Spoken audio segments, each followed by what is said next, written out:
A Receita Federal multou as organizações Globo por uma manobra contábil proibida. Em valores de hoje, a dívida passa de R$ 1 bilhão.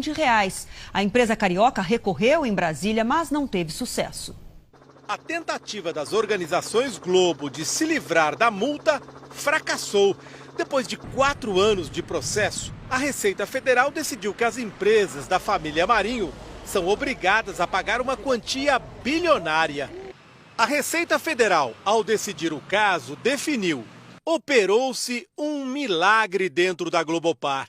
A empresa da família Marinho conseguiu transformar uma dívida de mais de R$ 2 bilhões num crédito de mais de 300 milhões. Tudo isso em apenas 30 dias. Segundo a Receita Federal, foi uma manobra contábil. Uma jogada que um dos envolvidos em julgar o caso descreveu como cheia de artificialismos.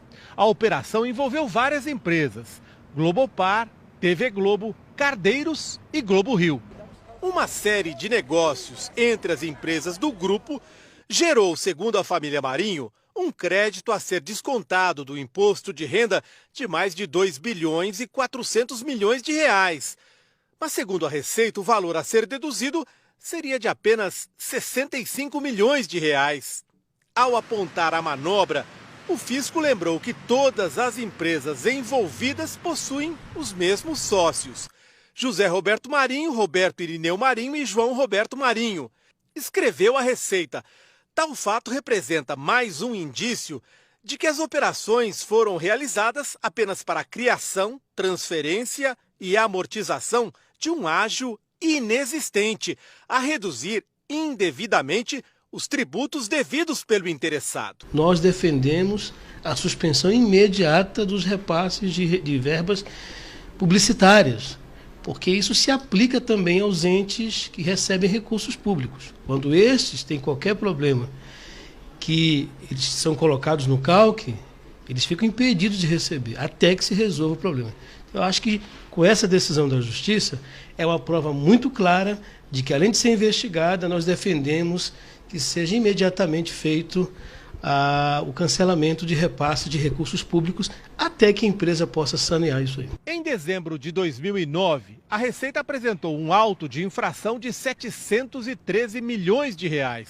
Depois de 4 anos de recursos, o valor, hoje corrigido, passa de R$ 1 bilhão.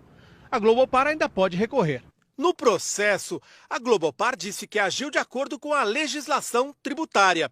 Esta é a segunda vez que a Receita acusa empresas da família Marinho de fazer manobras contábeis para não pagar impostos.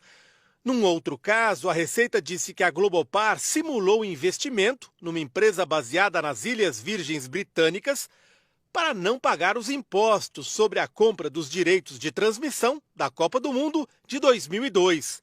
Com multa e juros, a cobrança foi de mais de R$ 600 milhões. O processo teve de ser refeito depois que uma funcionária da Receita sumiu com a papelada do caso de dentro de uma repartição no Rio de Janeiro. Em nota, a Globopar disse que, neste caso, já acertou as contas com a Receita. Mas existe uma terceira cobrança, esta já em execução judicial.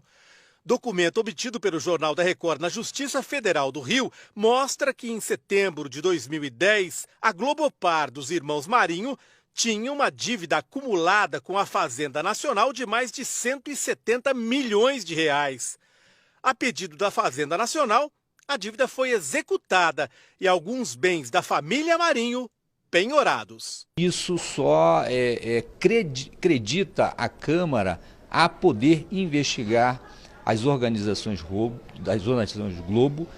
pela falta, né, de compromisso com o erário público, que muito faz falta esse dinheiro público na área da saúde, na área da educação, na área das ações sociais, que muito poderiam contribuir se fossem pagos esses impostos das organizações Globo.